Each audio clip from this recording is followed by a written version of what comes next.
C'est un monde un peu étrange, insoupçonné, mais qui semble pourtant curieusement familier.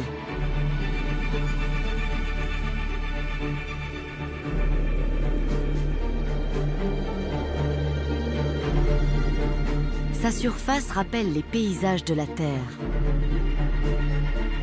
Canyons spectaculaires, déserts arides, paysages colorés, falaises vertigineuses et jungles impénétrables.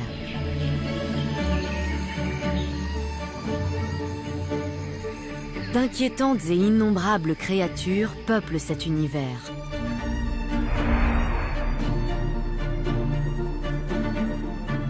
Des centaines, des milliers de petites bêtes. Cette planète abrite plus de 100 000 milliards d'habitants.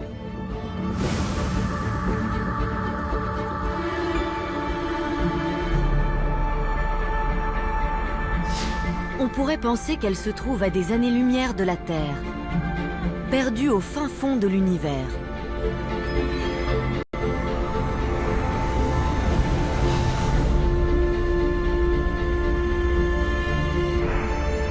Et pourtant, elle n'est pas très éloignée. Elle est même toute proche.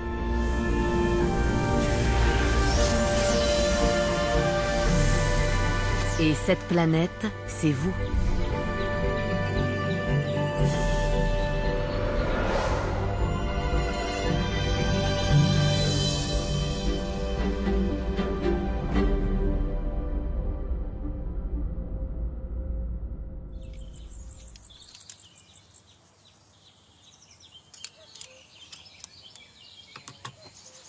Nos yeux nous informent sur le monde qui nous entoure.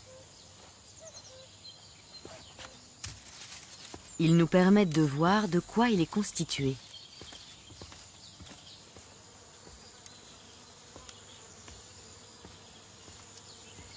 Et nous faisons partie de ce monde.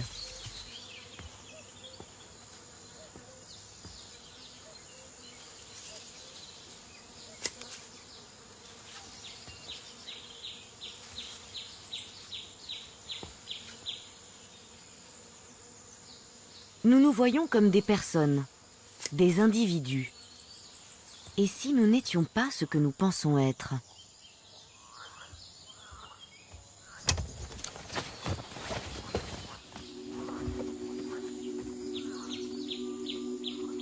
Si nous étions autre chose, quelque chose de très différent. Car 90% des cellules de notre corps ne sont pas d'origine humaine.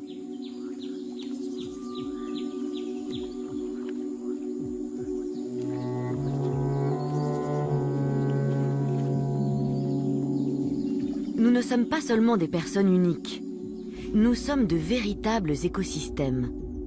Chaque être humain est un univers à lui tout seul. Un habitat composé d'une multitude de niches écologiques.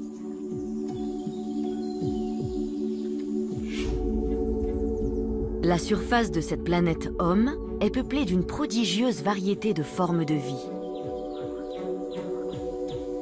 2 petits mètres carrés de peau seulement recouvrent notre corps. Mais il y a plus de microbes sur cette toute petite surface que d'êtres humains sur la Terre.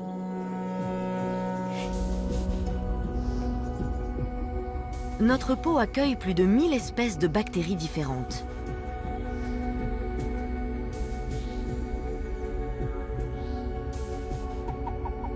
Cette population bactérienne est propre à chacun d'entre nous.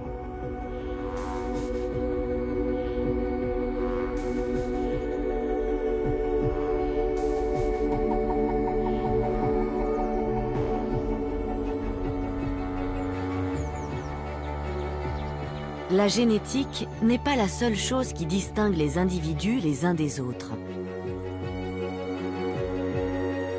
En tant qu'écosystème, nous sommes uniques au monde.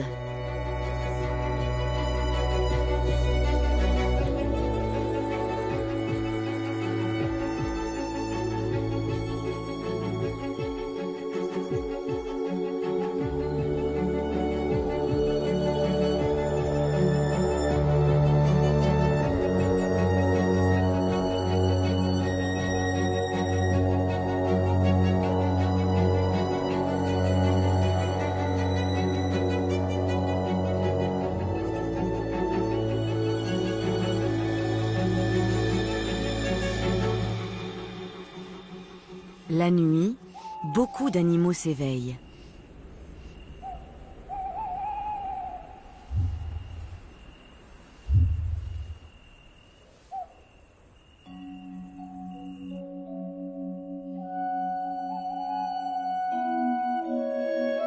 Les habitants de la planète Homme sont eux aussi très actifs dans l'obscurité.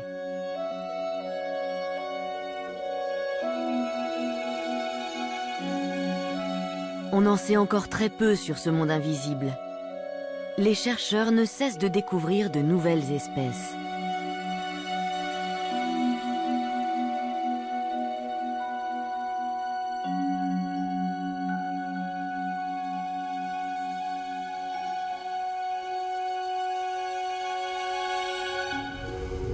Dans la jungle de nos cils et de nos sourcils se cachent de curieuses créatures.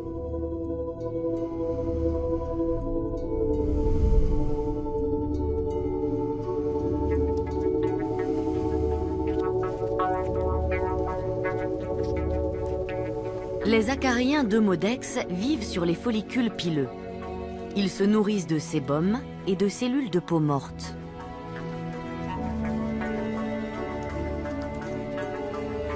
Ils attendent la nuit pour se déplacer d'un poil à l'autre.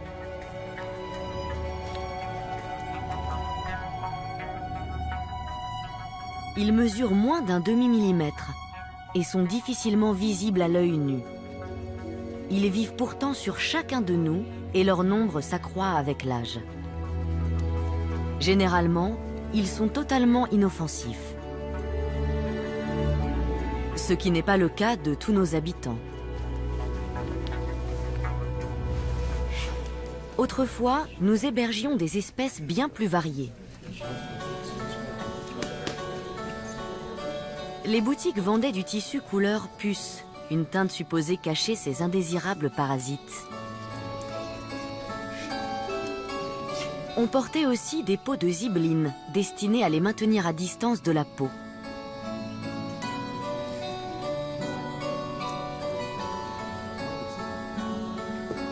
Certains arboraient même parfois d'élégants pièges à puces.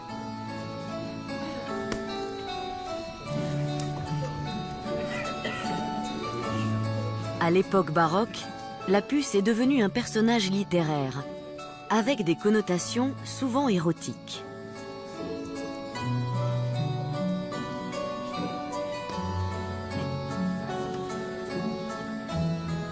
On raconte qu'au début du XVIIe siècle, un jeune galant français en aurait attrapé une sur sa bien-aimée.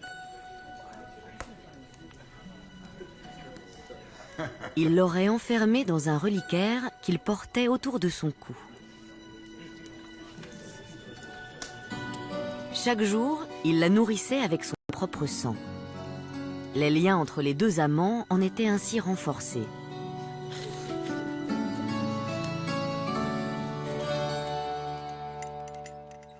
Aujourd'hui, nos parasites ne sont plus une source d'amusement.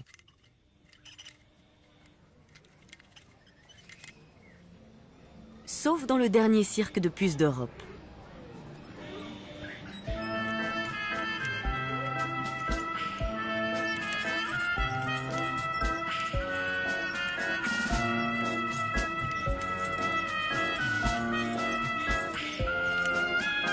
Robert Birk en est le directeur. Il a appris à chacune de ses artistes un numéro particulier.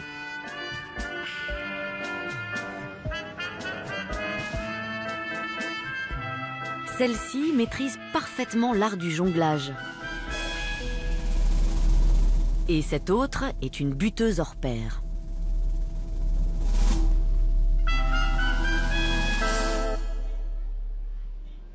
Les puces sont des sportives de haut niveau. Elles peuvent soulever 30 fois leur poids et sauter à 100 fois leur hauteur. Robert Birk prend soin de ces minuscules vedettes. Quand elles sont fatiguées, il les pose sur son bras pour qu'elles puissent se nourrir de son sang. Mais la plupart des habitants de la planète Homme ne sont pas soumis à notre bon vouloir.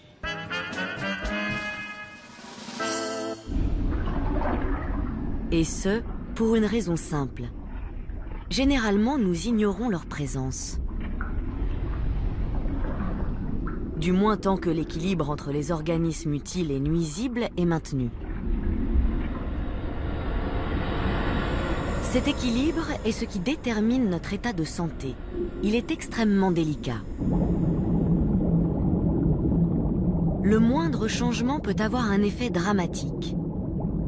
Une bactérie d'un millième de milliardième de gramme est capable de tuer un homme de 100 kilos.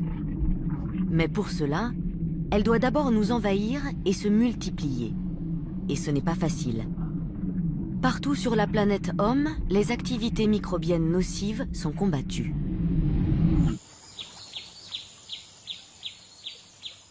Les intrus affrontent un système de défense qui comporte plusieurs niveaux. Pour commencer, la peau est une barrière impénétrable pour beaucoup d'entre eux.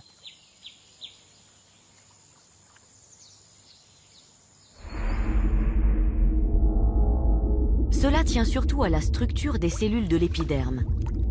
Elles forment une couche cornée qui protège des invasions.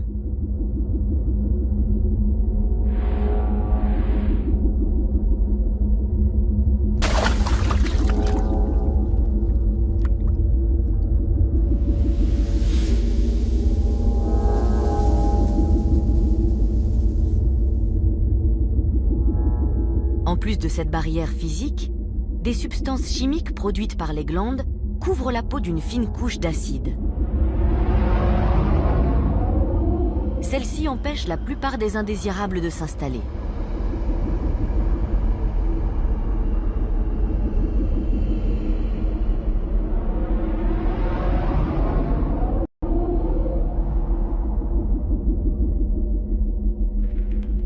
Pour certains visiteurs, ce film acide est instantanément mortel. D'autres survivent, mais ne parviennent pas à s'implanter. L'environnement acide favorise la population résidente. Les glandes de la peau ne sont pas les seules à défendre la planète Homme. Les bactéries résidentes contribuent aussi à produire le milieu acide dans lequel elles prospèrent. Ce système fonctionne si bien qu'en temps normal, il n'y a pas de place pour les nouveaux venus.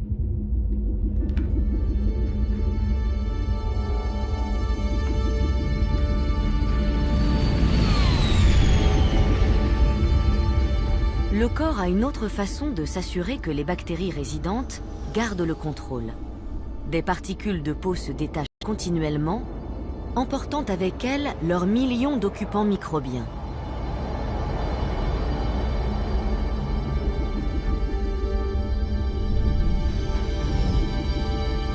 Et pour ceux qui parviennent à rester en place, ceux-ci signent leur arrêt de mort.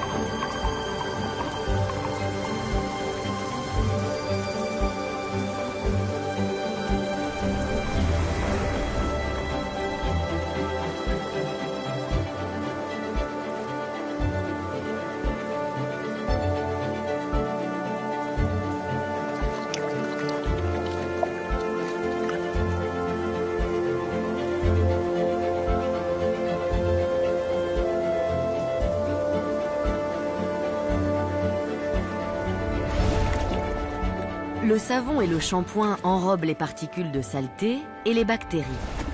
Elles sont alors détachées de la peau et emportées.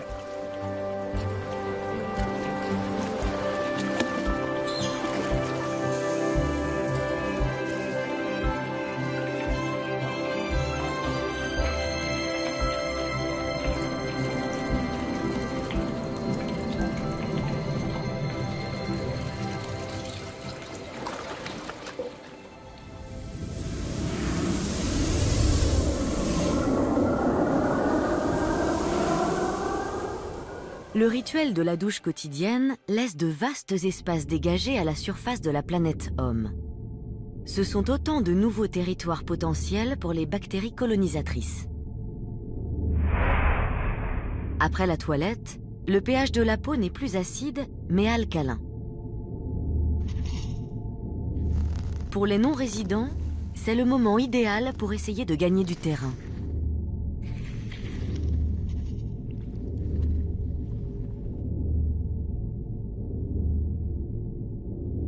Mais ils n'y parviennent que si les bactéries résidentes mettent trop longtemps à recoloniser les espaces vacants. C'est un cercle vertueux. En se développant, ces bactéries créent l'environnement acide qui facilite leur épanouissement.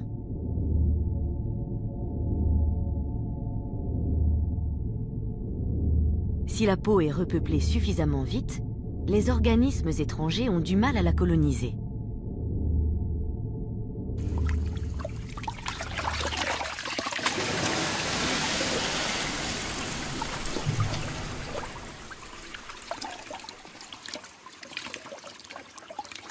Pour rester en bonne santé, nous devons donc avoir sur notre peau la bonne proportion de certaines bactéries permanentes.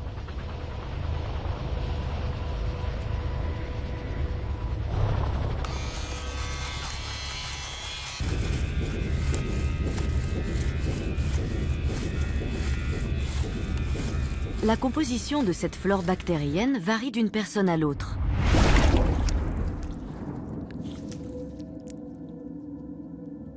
On a recensé environ 1000 espèces de microbes qui peuvent coloniser l'intérieur de la bouche humaine. Mais chacun de nous n'en héberge qu'une centaine dans sa bouche à un instant donné.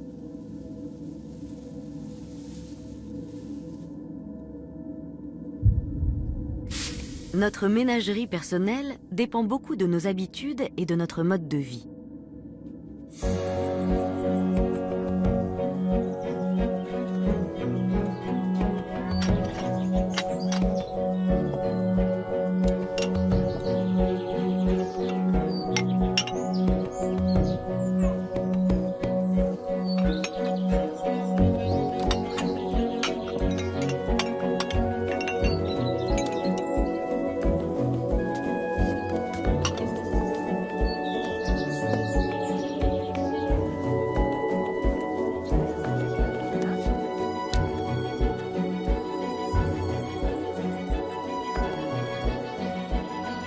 Parfois, la planète Homme ne peut pas attendre que ses habitants permanents se soient réorganisés.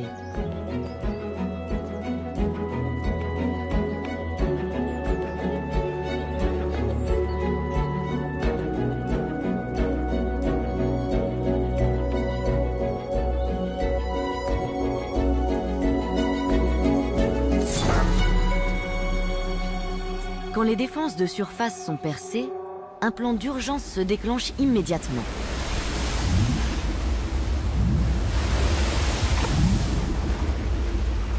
La rapidité est essentielle. Le corps est désormais exposé à des formes de vie capables de le détruire.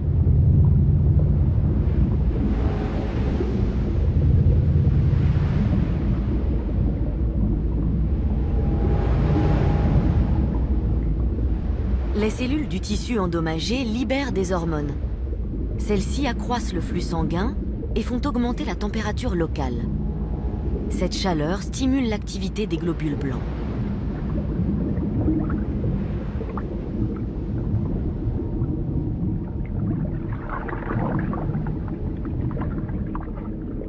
Ils se mettent à absorber les visiteurs indésirables. Il existe différents types de globules blancs pour répondre aux différents types d'agresseurs.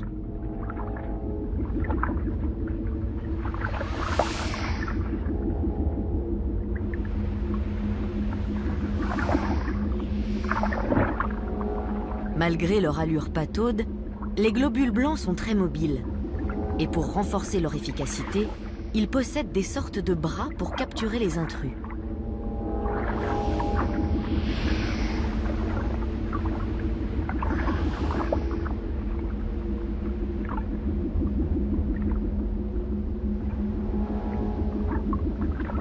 Cette forme de défense simple mais efficace se rencontre chez la plupart des animaux.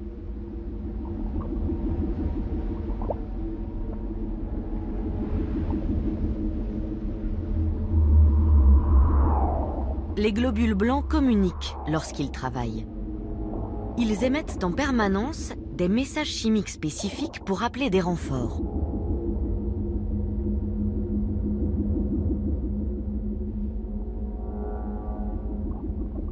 Dès qu'ils ont digéré les agents pathogènes, ils établissent un autre canal de communication. Selon la composition chimique des intrus qu'ils rencontrent, les globules blancs produisent à leur surface un profil moléculaire. Cela permet aux autres cellules du système immunitaire d'identifier les envahisseurs.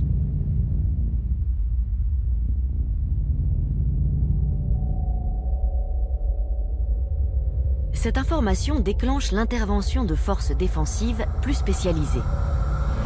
Elles peuvent s'attaquer aux assaillants en ciblant leurs points faibles.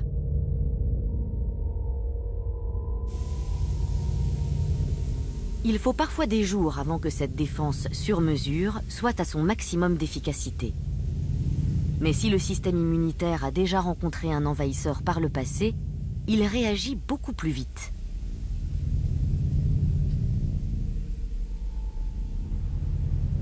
Le corps s'en prend même à ses propres cellules si elles sont contaminées. Leur destruction empêche l'infection de se propager.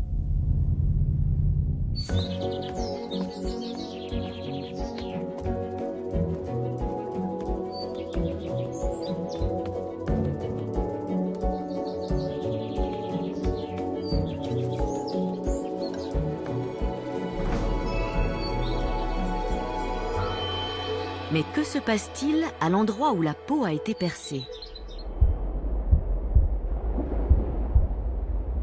Pour commencer, le vaisseau sectionné se contracte pour réduire le flux sanguin. Autour de la blessure, des protéines réagissent avec les agents coagulants du sang.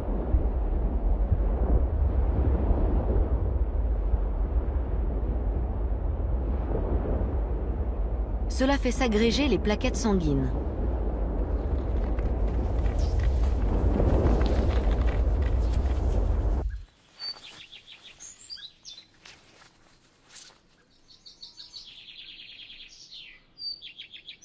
La plupart des petites coupures cessent de saigner en 1 à 3 minutes.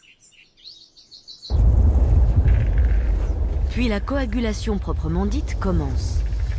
Une réaction en chaîne complexe, où interviennent 17 protéines, forme un réseau serré de filaments de fibrine. Au bout de 6 à 10 minutes, la blessure est obstruée par un caillot sanguin.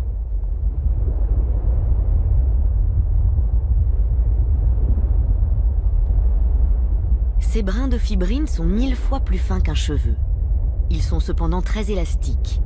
Ils peuvent s'étirer sur 4 fois leur longueur sans casser.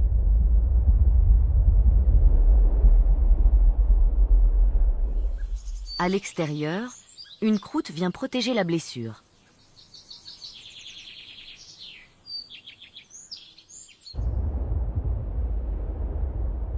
La structure du caillot sanguin sert de matrice à la régénération du tissu. Le réseau de fibrine est peu à peu remplacé par des fibres de collagène.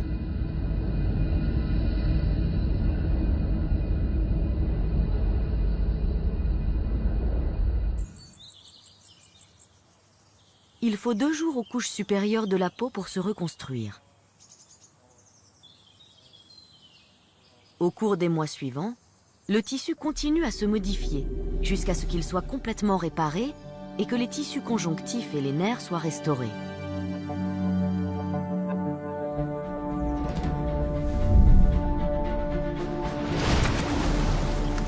Malgré son incroyable capacité à s'auto-réparer, le corps est en état d'alerte permanent. Il mène un combat sans fin contre des microbes capables de le paralyser, l'intoxiquer, l'affamer, l'étouffer ou le vider de son sang.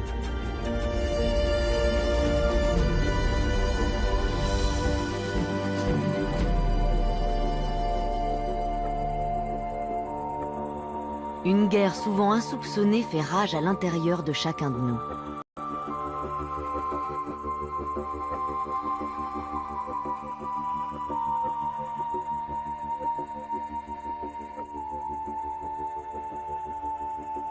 Et cet affrontement commence dès la naissance. Après 9 mois dans l'environnement stérile de l'utérus, nous commençons à nous faire coloniser à l'instant même où nous venons au monde. Et cette cohabitation avec des formes de vie étrangères dure toute notre vie. En traversant les voies génitales maternelles, puis lors des premiers contacts avec le monde extérieur, nous récoltons un premier lot de bactéries. Bizarrement, notre organisme les reçoit à bras ouverts. Pour les accueillir, nous supprimons la réponse immunitaire de nos cellules intestinales.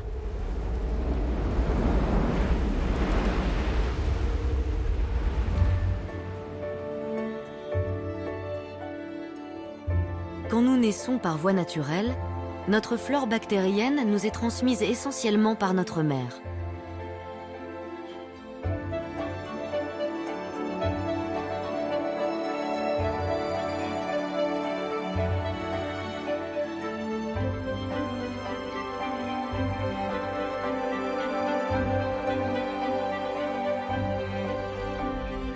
Seules quelques régions de la planète Homme doivent rester inhabitées. Le cerveau, la vessie et les poumons.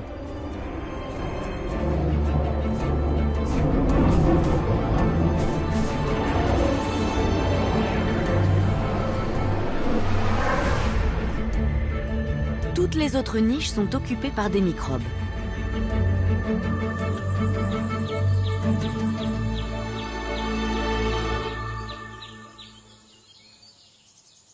Mais pourquoi ces envahisseurs nous trouvent-ils autant à leur goût?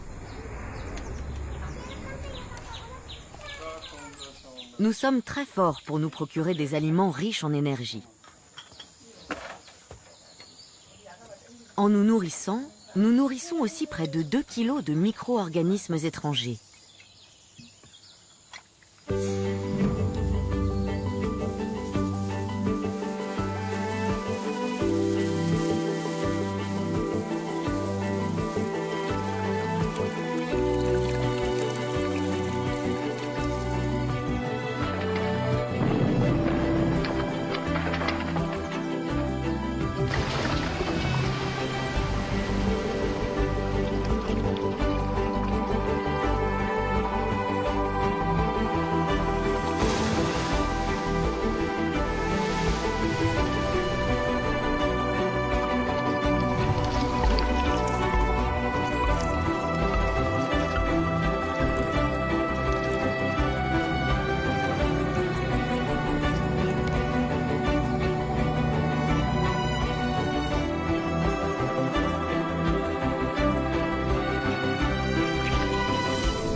La plupart de nos pensionnaires profitent directement de cet apport en énergie.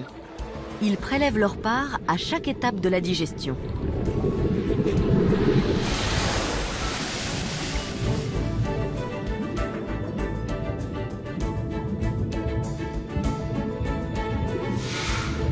Mais leur présence nous est aussi bénéfique. Les bactéries nous apportent des substances essentielles. Elles nous aident à digérer les sucres, l'amidon et la cellulose.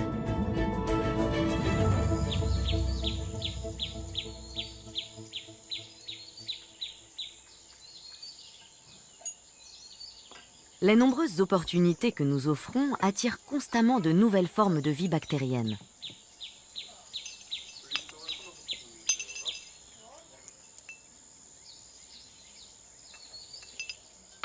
Beaucoup peuvent perturber le fonctionnement de notre corps. Et certaines sont même capables de le détruire. Les salmonelles, par exemple, peuvent provoquer une intoxication mortelle. On les trouve le plus souvent dans les reptiles et les oiseaux.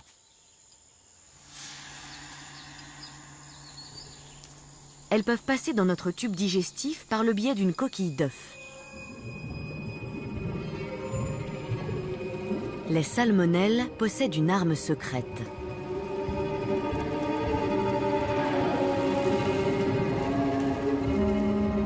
Des structures creuses en forme d'aiguille leur servent à percer la paroi de nos cellules. Elles y injectent des substances messagères qui reprogramment nos défenses immunitaires. elles peuvent ainsi nous coloniser plus facilement.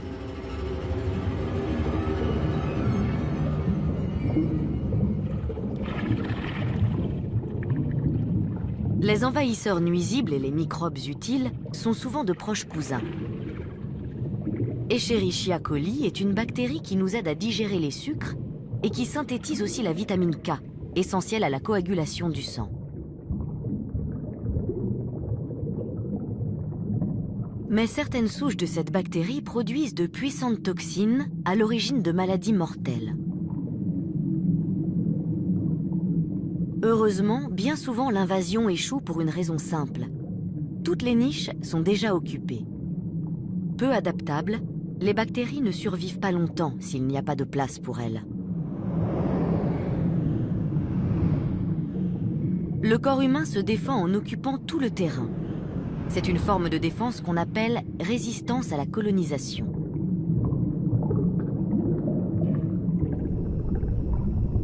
Certains intrus sont directement attaqués par la population résidente. Les bactéries Helicobacter pylori vivent dans notre estomac. Elles ont mauvaise réputation car elles sont impliquées dans les cancers gastriques. Mais elles peuvent aussi nous être utiles.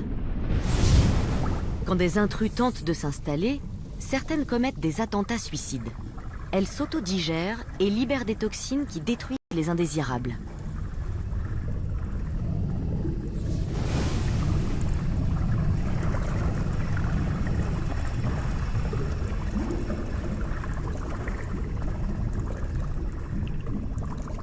Ces bactéries hélicoïdales nous accompagnent depuis des milliers d'années. Elles jouent sans doute un rôle important dans notre santé, mais nous ignorons exactement lequel.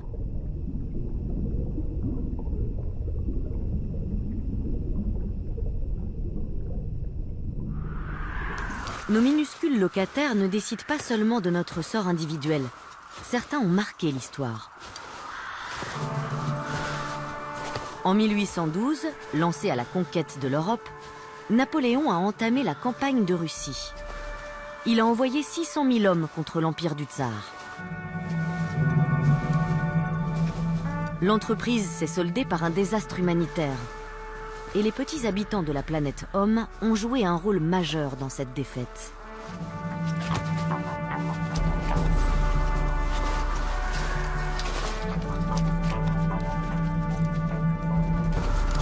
Dans leur pactage, les troupes transportaient un ennemi mortel, le pou de corps.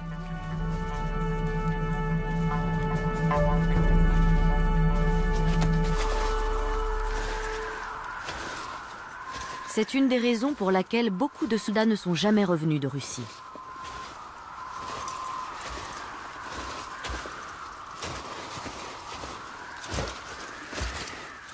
Ces poux sont porteurs de la bactérie Rickettsia, responsable du typhus.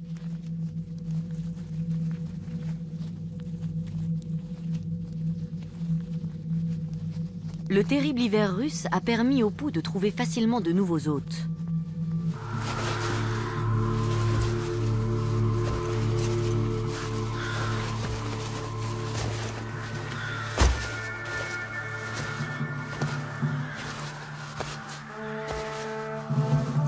Les hommes se protégeaient du froid avec tout ce qu'ils trouvaient.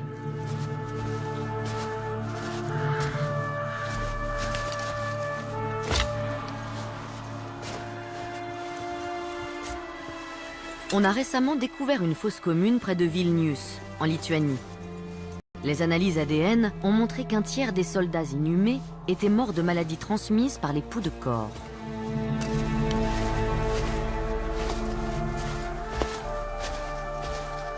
Sur les 600 000 hommes de la Grande Armée, moins d'un tiers sont rentrés chez eux.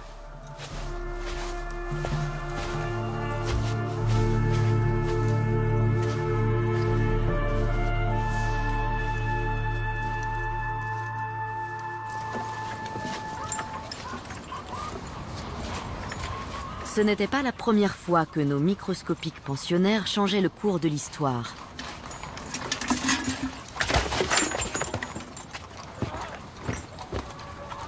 L'un d'eux a même bouleversé l'ordre social au Moyen Âge.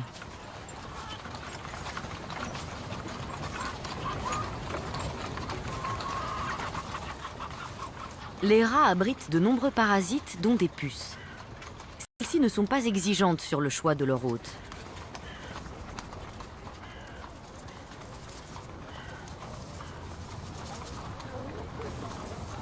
Quand elles le peuvent, elles passent de l'animal à l'homme. Et les occasions ne manquaient pas dans l'Europe médiévale.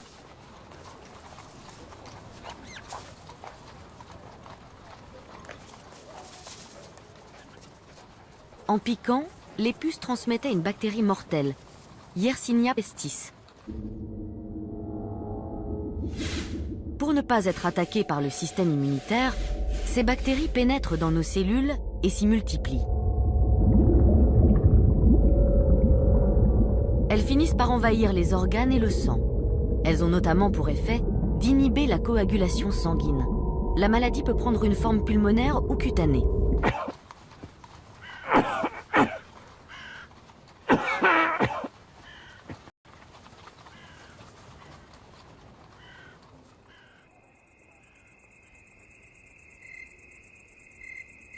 Le contact avec un malade conduit presque sûrement à la contamination et à la mort.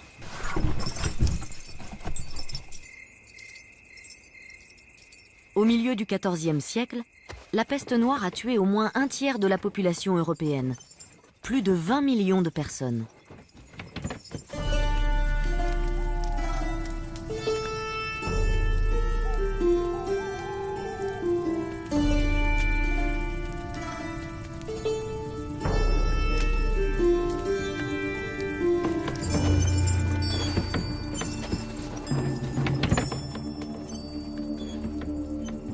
Les conséquences de cette épidémie ont marqué la fin du Moyen Âge. Le dépeuplement de vastes régions a profondément transformé la structure de la société.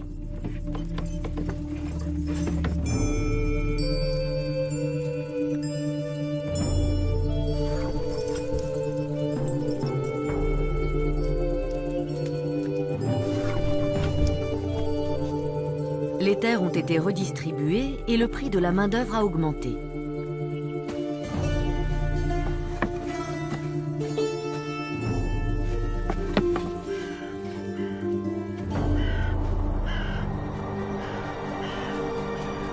Même le monopole absolu de l'Église sur le savoir a été brisé à jamais.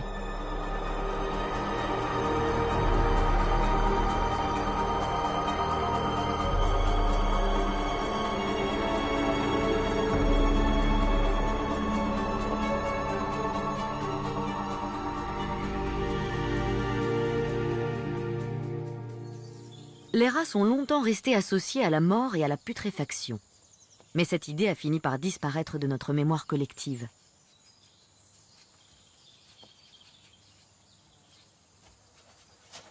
Aujourd'hui, nos envahisseurs les plus redoutables empruntent une autre voie.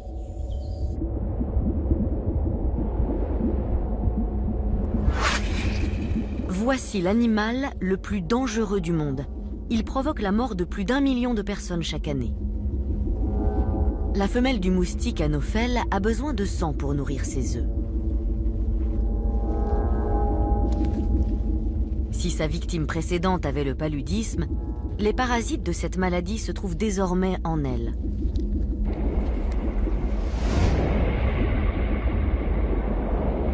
Et ils sont injectés dans un nouvel hôte.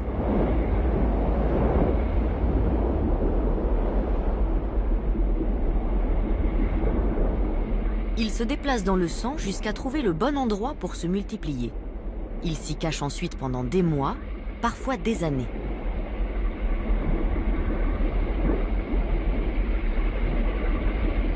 Les symptômes n'apparaissent que lorsque les parasites devenus matures pénètrent dans les globules rouges. Là, ils peuvent achever leur développement.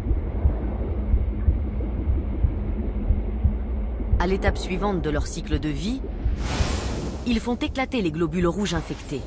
Les toxines libérées provoquent les poussées de fièvre typiques de la maladie.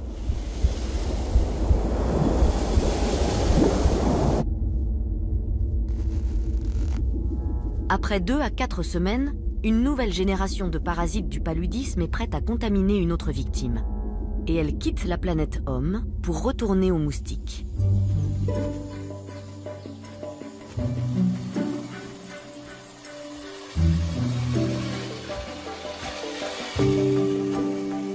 la plupart de nos visiteurs viennent en paix. Beaucoup atterrissent sur nous par accident.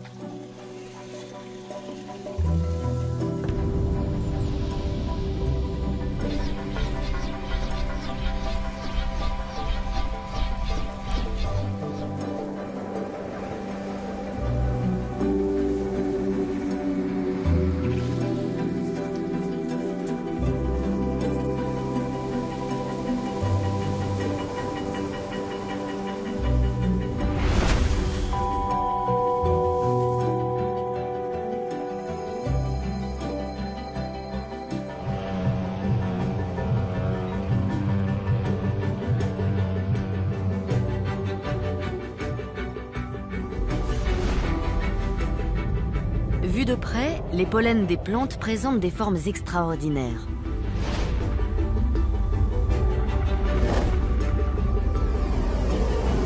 Au printemps et en été, l'air en est rempli.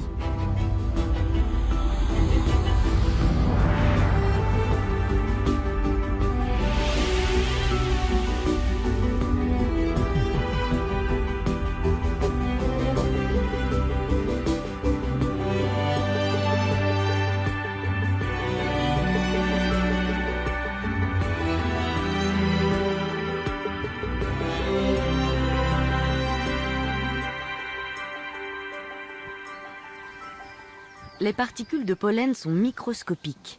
De 10 à 100 micromètres, elles peuvent s'infiltrer partout. Les plantes les produisent en abondance afin de s'assurer que quelques-unes au moins atterriront à l'endroit souhaité.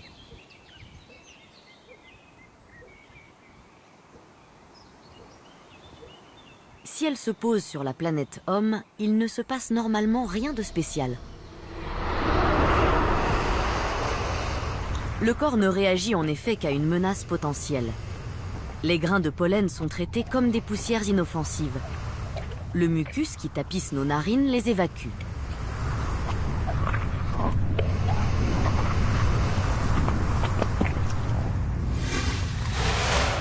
Notre système immunitaire a pour mission de combattre toutes sortes de créatures effrayantes.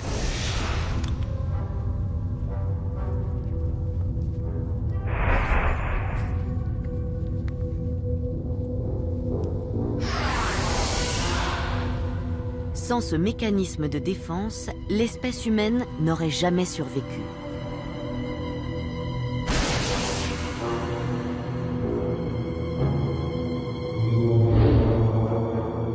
Le risque de rencontrer l'une de ces hideuses créatures est très faible, surtout quand on vit en Europe ou en Amérique du Nord.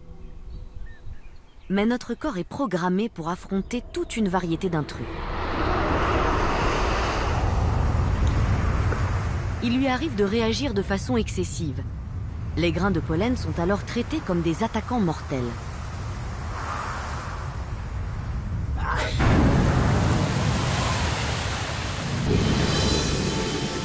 Quantité d'organismes étrangers exploitent nos fonctions vitales. Certains sont permanents et partagent nos repas. Pour d'autres, l'univers humain n'est qu'une étape dans leur voyage. Quelques-uns nous rendent plus performants, d'autres peuvent nous tuer. La planète Homme est un système d'interaction complexe et infiniment changeante. Dans ce système, chacun peut être le parasite d'un autre. Nous abritons des nématodes, qui abritent des bactéries, qui abritent à leur tour des bactériophages. L'examen de cet écosystème microscopique fait apparaître un monde étrange et totalement nouveau. Ce bactériophage mesure 200 millionièmes de millimètre. On dirait un module lunaire plus qu'un être vivant.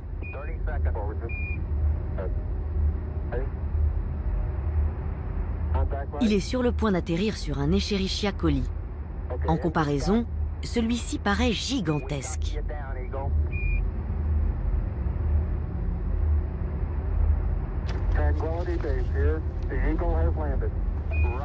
Le bactériophage injecte son ADN dans la bactérie et réussit le tour de force de la transformer en fabrique de bactériophages, afin de la détruire.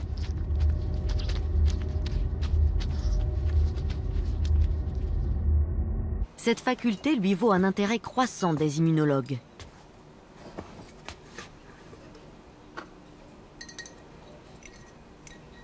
À l'heure où les bactéries sont de plus en plus résistantes aux antibiotiques, les bactériophages pourraient constituer une nouvelle arme contre les infections.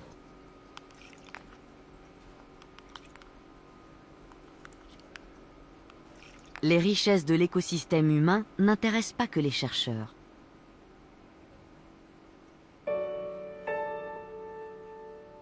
Elles stimulent aussi la créativité des artistes.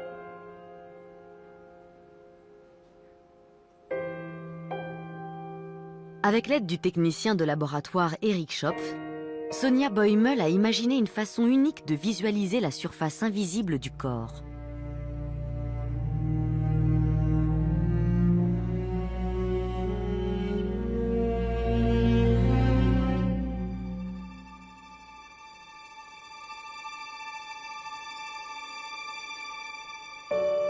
Elle se sert d'une boîte de pétri géante comme d'une toile.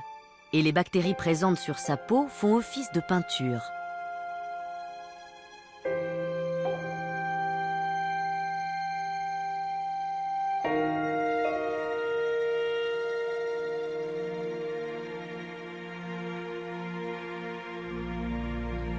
Au bout de quelques jours, un paysage extraordinaire se dessine.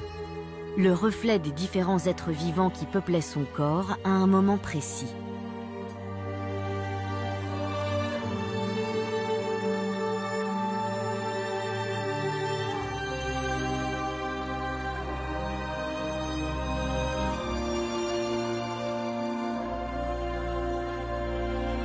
Si étrange que cela paraisse, c'est le symbole d'une nouvelle vision de nous-mêmes.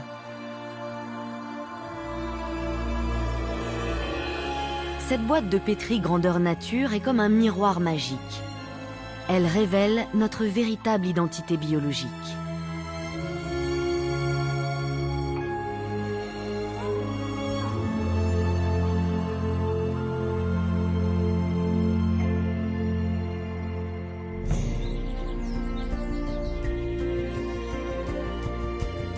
Nous commençons à peine à comprendre le fonctionnement de cette remarquable symbiose. Chacun de nous est une mosaïque unique de formes de vie, toutes interconnectées de multiples façons.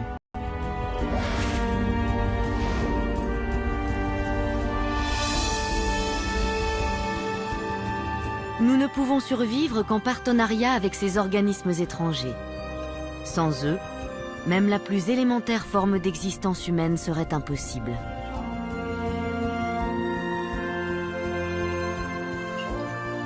Il nous reste beaucoup à apprendre sur cette facette inconnue de nous-mêmes. Quand nous connaîtrons chaque habitant de la planète Homme, alors seulement nous saurons qui nous sommes vraiment.